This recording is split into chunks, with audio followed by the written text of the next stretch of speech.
Reform overtake the Tories.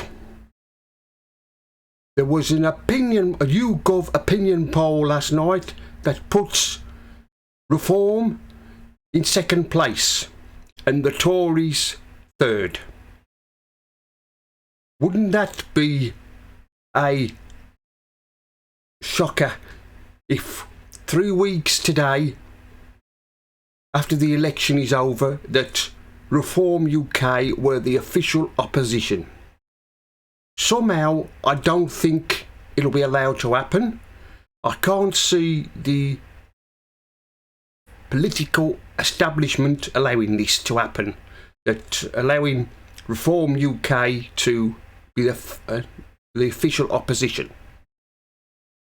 For all Nigel Farage's talk that they're going now the official opposition, Reform won't win enough votes to become the official opposition. I think the Tories will just about hang on, but they won't have many MPs after the election. Will be virtually wiped out. And all this is the fault of Rishi Sunak. Little Rishi. He's caused all this. The Tory party membership didn't want him, but the Tory MPs did. They had him forced on them. And look what's happened. He's going to lead them to a wipeout. Probably a near wipeout. But let's hope. Then again, you never know. You don't know how people are going to vote. But it's the Tories' own making. They've only got themselves to blame for all this. For all the havoc that's been caused over the years by the Tories. I mean, how many prime ministers have we had? We've had 5 prime ministers: Theresa May, Boris Johnson, Liz Truss, and now Rishi Sunak. But like I said, Rishi Sunak deserves all what he deserves because of stabbing Boris in the back. And of course, last week, he left the D-Day commemorations early because he wanted to come back and have an interview with Paul Brand. He was the one who brought down Boris Johnson. He was the one who made a name for himself as the man who brought down Boris Johnson. I mean, what was Sunak thinking about arranging this interview? Couldn't he have had this interview before he went out to Normandy? I mean, can you? I can't. If Boris Johnson was still Prime Minister, he wouldn't have done that. He would have waited till he'd come back. But no, not Sunak. He had to do the TV rounds, the interview rounds. And of course, he's in Italy for the G7.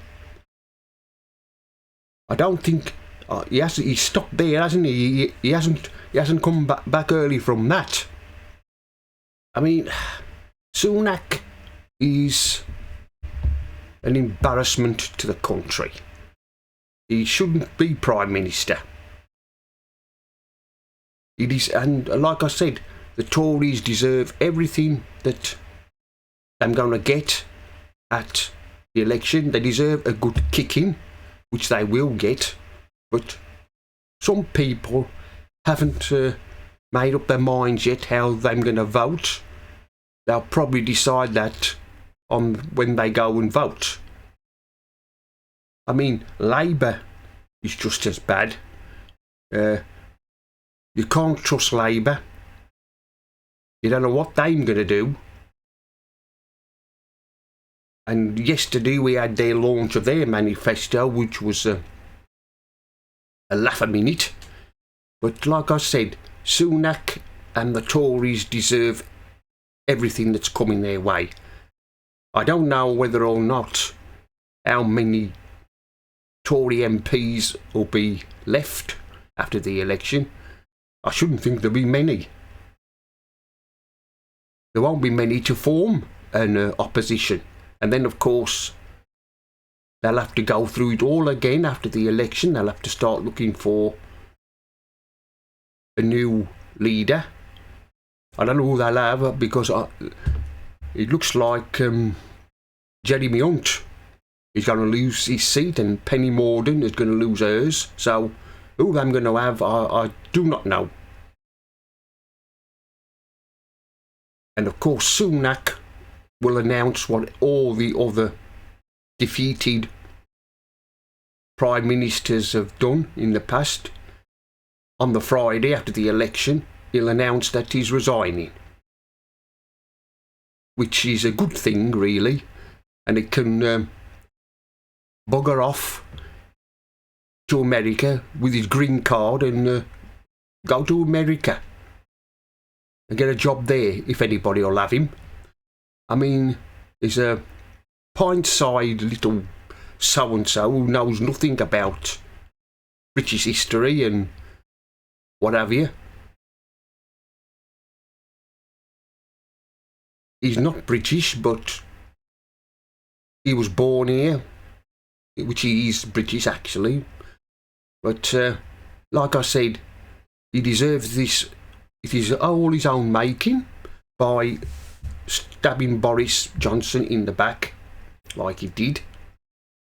And I think Keir Starmer will have to be very careful as well once he becomes Prime Minister of Angela Rayner, because she's got eyes on the top job. She wants Prime Minister, so I've got a bit of advice to Keir Starmer. Watch your back. Watch every move that she makes, because once things start to go wrong for Starmer, then they'll want to a new leader and a new Prime Minister. I really hope that Angela Rayner doesn't become Prime Minister if any time Starmer has to resign or leaves for some reason. Because she's absolutely vile. I don't know what the country will be like if she become Prime Minister. Like I've just said, my advice to Keir Starmer is watch your back and keep an eye on her. And of course today, Keir Starmer was in Halesowen, that's in the West Midlands. He was down there. I had to go down there today, actually, to the job centre. I didn't know he was there. If I didn't know he was there, I'd have probably gone there and booed him and shouted insults at him, but never mind. Well, that's the end of this video. Mr. Politics here, signing off. Like my video, and please subscribe to my channel, and I'll see you all again in another video.